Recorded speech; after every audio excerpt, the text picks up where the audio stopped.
महत वाङ्मय में कहा गया है,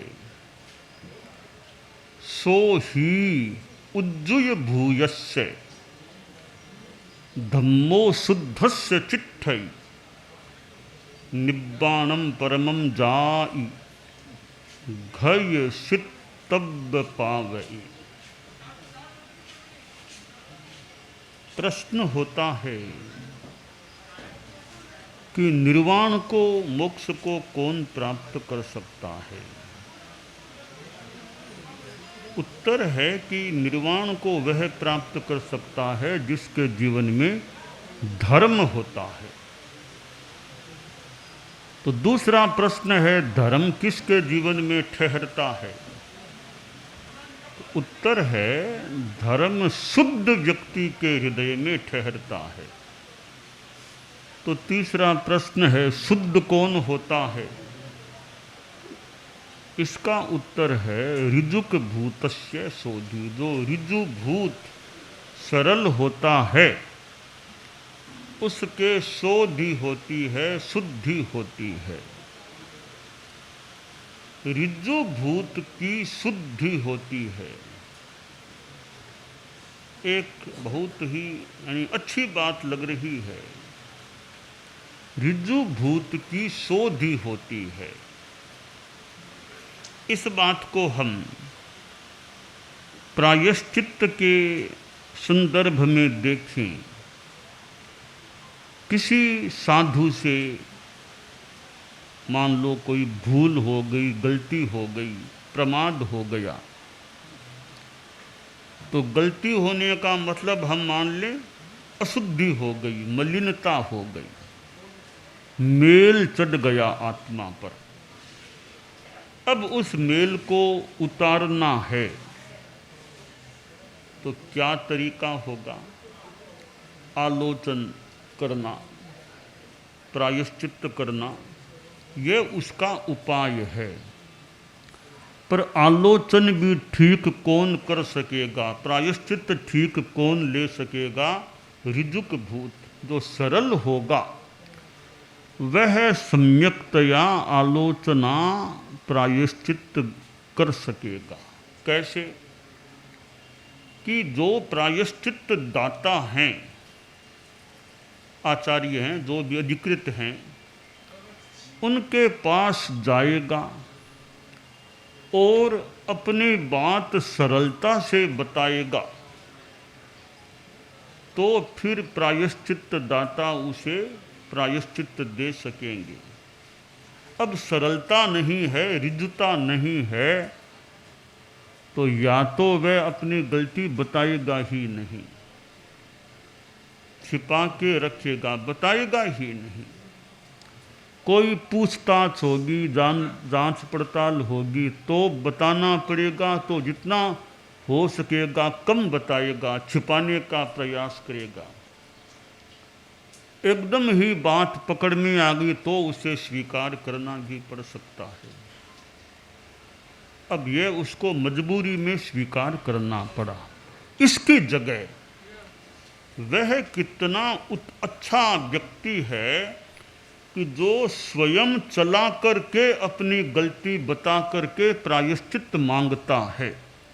वह कितना बड़ा अच्छा आदमी है, साधु है कि स्वयं चलाकर, कोई बात नहीं, कोई शंका नहीं, कोई शिकायत आई नहीं, फिर भी वह अपने आप आकर कहता है कि मेरे से यह गलती हो गई, मुझे इसका प्रायश्चित्त दीजिए। बहुत बहुत अच्छी बात है। सारी बात बता दी, ये इस प्रकार मेरे से गलती हुई है। अब उसको प्रायश्चित्त दाता प्रायश्चित्त सम्यक रूपेण दे देते हैं और वह प्रायश्चित्त का निर्वहन कर लेता है, तप आदि जो भी निर्दिष्ट वा कर लेता है, तो प्रायश्चित्त की प्रक्रिया संपन्न हो गई। अब यहाँ हम इस श्लोक को देखें, सो ही उज्जुय भूयस्य ऋजुक भूतस्य शोधि ही। अब प्रायश्चित्त के संदर्भ में ऋजु होगा, ऋजुता से अपनी गलती बता देगा, तो उसकी वो शोधि अच्छी हो सकेगी। ये ऋजुता से बता देना ही अपने आप में मानो कुछ तो शोधि का काम संभवतः हो जाता है। फिर आगे प्रायश्चित लेकर उसका निर्वहन करने से और व्यावहारिक रूप में वो काम हो सकता है। तो हमारे में वो सरलता रहे, ऋजुता रहे, ऋजु सरल, कोई दाव पेंच छल कपट, बात को छिपाना करना, झूठ बोलना, झूठ पर फिर झूठ बोलना, झूठ बोलना, टोपे ऊपर टोप, झूठ पर झूठ, झूठ पर झूठ। झूठ बोलने वाले के दिमाग में संभवतः ज़्यादा तनाव हो सकता है। उसको सोचना पड़ सकेगा भी वो बात मैंने यहाँ ऐसी कही, ऐसा पूछेंगे तो क्या कहना, ऐसा पूछेंगे तो क्या कहना। उसको झूठ के कितनी दाव पेंच खेलने पड़ते होंगे, परत पर परत कैसे चढ़ाना झूठ की।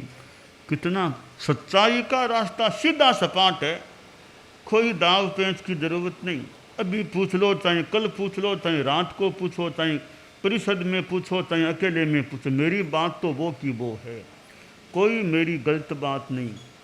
तो वो तो सीधा सपाट स्मूथ एकदम रास्ता है सच्चाई का, ईमानदारी का।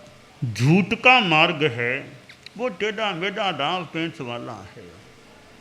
परंतु आदमी थोड़े से तात्कालिक एक हानि से बचने के लिए, बदनामी से बचने के लिए, कठिनाई से बचने के लिए उसे वह झूठ का रास्ता सीधा प्रतीत होता है, वो उसको लेता भी है।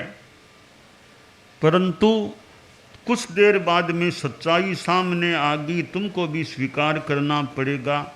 तो फिर और ज़्यादा तुम्हारा नुकसान भी कि यह झूठ बोलता है, गलत बोलता है।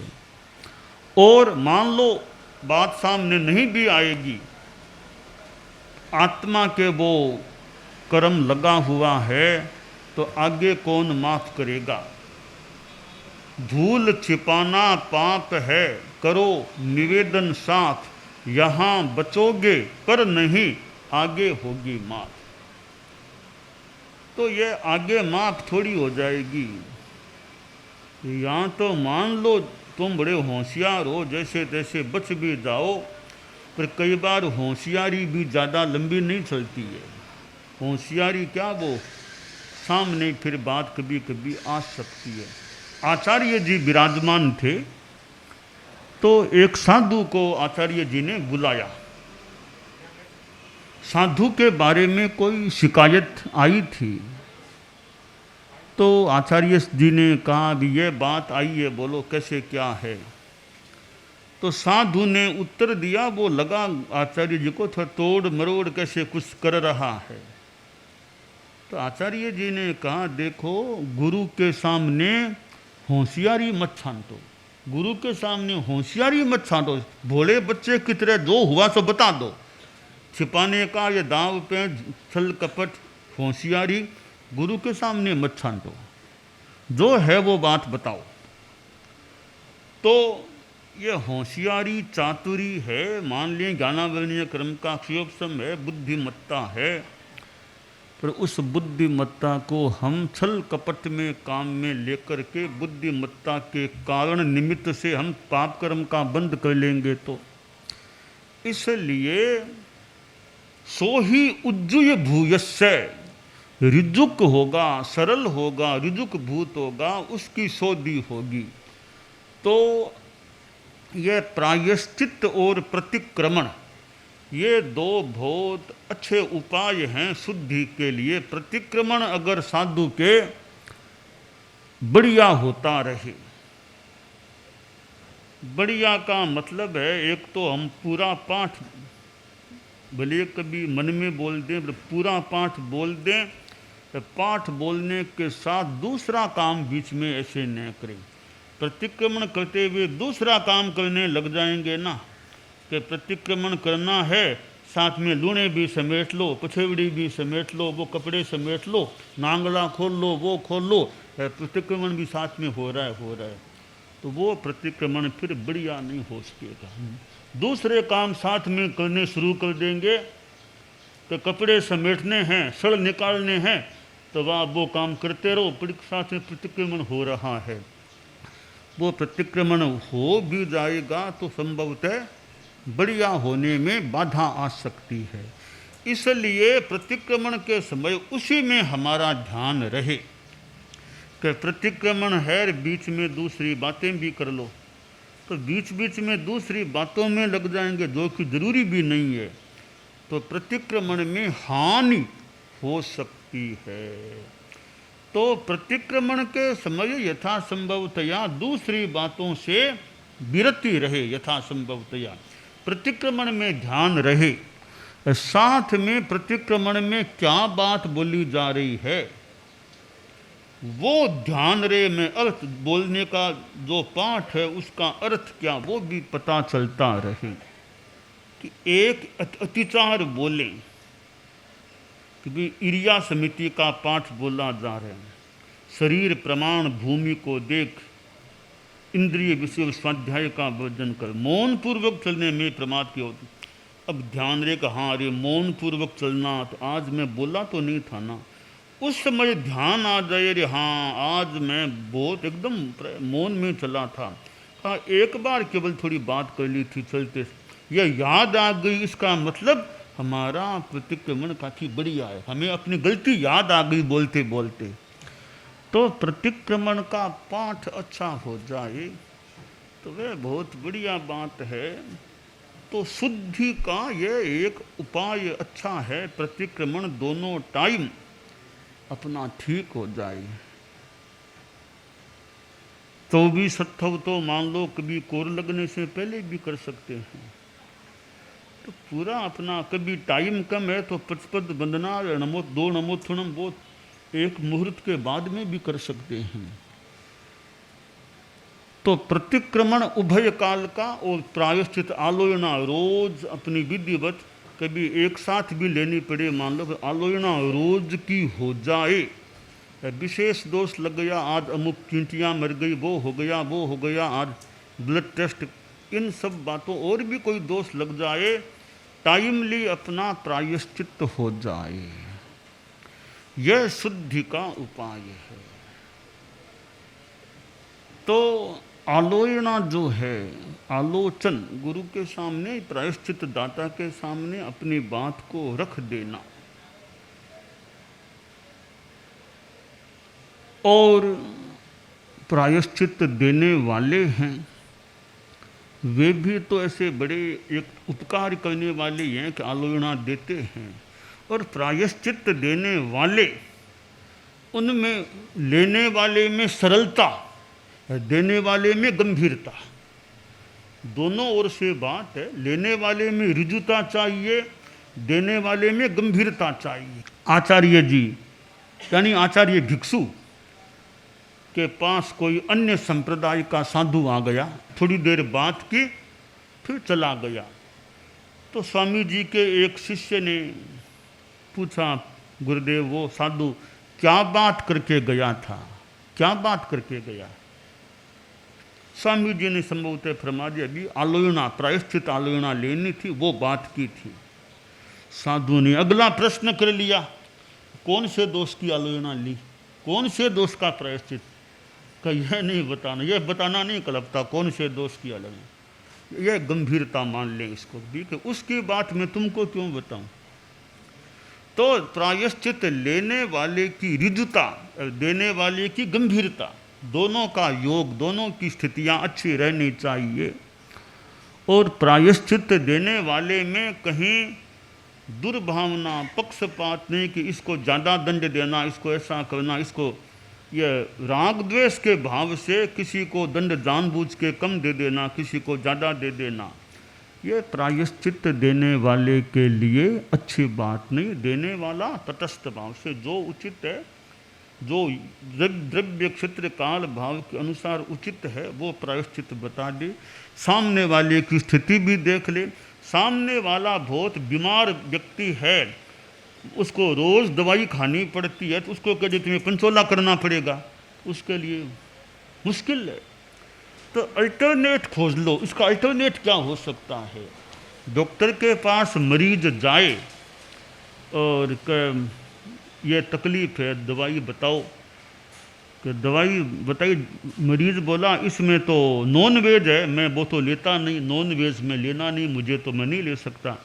तो डॉक्टर अल्टरनेट खोजे भी, नॉन वेज के बिना की दवाई ये तुम ले लो। फिर तो अल्टरनेट भी इसी प्रकार प्रायश्चित देने वाला भी अल्टरनेट खोज ले कि यह प्रायश्चित है, अगर यह तुम बहन नहीं कर पा रहे हो या यह नहीं कर पाएगा, पहले ही देख ले ये आदमी ऐसा है, कमज़ोर है, बीमार है, इसको पंचोला चोला देना ठीक नहीं लगता, इसको और कोई विगय वर्जन है, कोई स्वाध्याय है, जप है, ऐसा बता दें।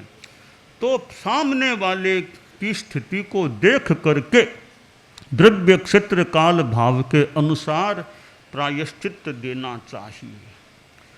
और प्रायश्चित देने में कोई पक्षपात नहीं, किसी को एक द्वेषवश ज़्यादा प्रायश्चित डालना, किसी को रागवश कम देना, वो नहीं।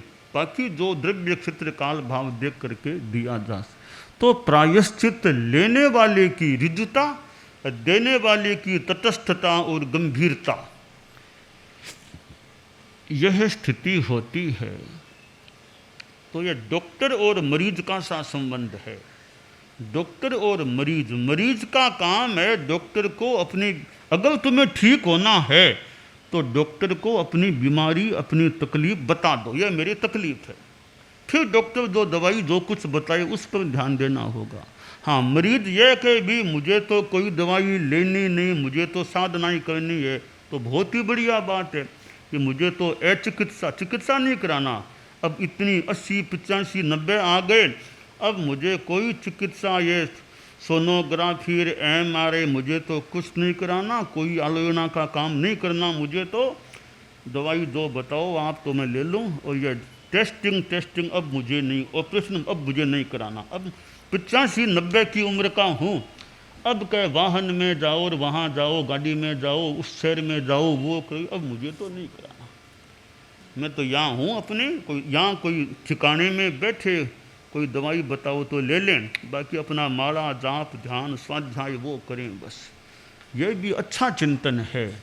तो हम लोग चारित्रात्माएँ हैं, बाकी तो शरीर है, मजबूरी में कहीं जाना भी पड़ जाए, पर अभी का उम्र मुझे इतनी आ गई है, 85 आ गए, 90 के निकट हूँ। अब डॉक्टर कहता है कि उस शहर में ले जाओ, वहाँ दिखाओ। वो भाई डॉक्टर साहब, बस अब ये कोई शहर में नहीं जाना, हमें तो हैं जहाँ हैं वहाँ हैं। अब तो अपना धर्म ध्यान ज़्यादा, जब तप जो कर सकें वो करें।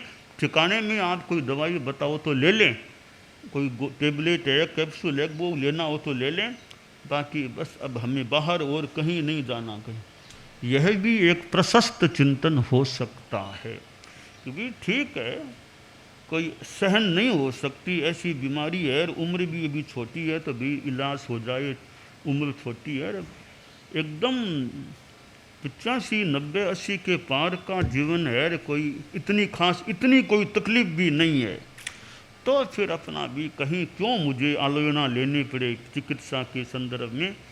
तो वो भी एक प्रशस्त चिंतन हो सकता है। बाकी तो समय समय की बात है, मजबूरी में और में कुछ करना भी पड़े, कई टेस्टिंग आदि भी कराना पड़े, और कभी और भी कुछ करना पड़े, तो उसकी आलोचना अच्छी हो जाए। आलोचना चाहे छेद आओ चाहे कुछ भी आओ, आलोचना मेरी अंतिम श्वास लेने से पहले पहले बढ़िया हो जानी चाहिए। ये साधु का, साध्वियों का, साधुओं का, हम सभी चारित्रात्माओं का चिंतन रहे कि मेरी आलोचना अंतिम श्वास आने से पहले पहले बढ़िया हो जाए। अनशन आ जाए तो बहुत ही बढ़िया, कम से कम आलोचना आराधना मेरी बढ़िया हो जाए। तो सो ही उज्जुय भूयस्य, आगम काल ने जो कहा है, ऋजुक भूत है उसकी शोधि विशोधि होती है। हम सिद्ध योगी आचार्य श्री महाप्रज्ञ से प्रेक्षा ध्यान का एक प्रयोग करें। आपको एक प्रयोग कराया जा रहे हैं श्वास प्रेक्षा का। 5 सेकंड में श्वास लेना है, 5 सेकंड भीतर रोकना है, और 5 सेकंड रेचन करना है, और 5 सेकंड बाहर रोकना है। इस प्रकार 20 सेकंड में एक श्वास। सावधान रहे, श्वास भरे, भीतर रोके, रेचन करे, बाहर रोके, श्वास भरे, भीतर रोके, रेचन करे, बाहर रोके, श्वास भरे, भीतर रोके, रेचन करे, बाहर रोके, श्वास भरे, भीतर रोके, रेचन करे, बाहर रोके, श्वास भरे, भीतर रोके, रेचन करे, बाहर रोके, श्वास भरे, भीतर रोके, रेचन करे,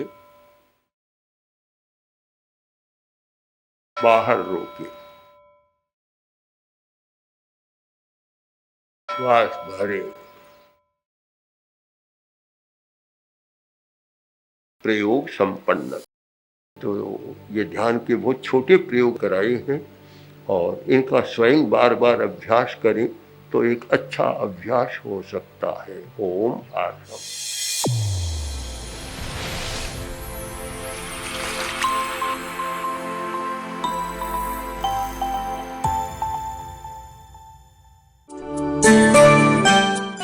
एकाग्रता, तन्मयता, अपने आप को मंगलमय अनुभव करते हुए नमो अरहंताणम, नमो सिद्धाणम, नमो आयरियाणम, नमो उवज्झायाणम, नमो लोए सब्बसाहूणम, एसो पंचणमुक्कारो सब्ब पावपणासनो मंगलाणं च सब्बेसिं पढ़मं हवइ मंगलम।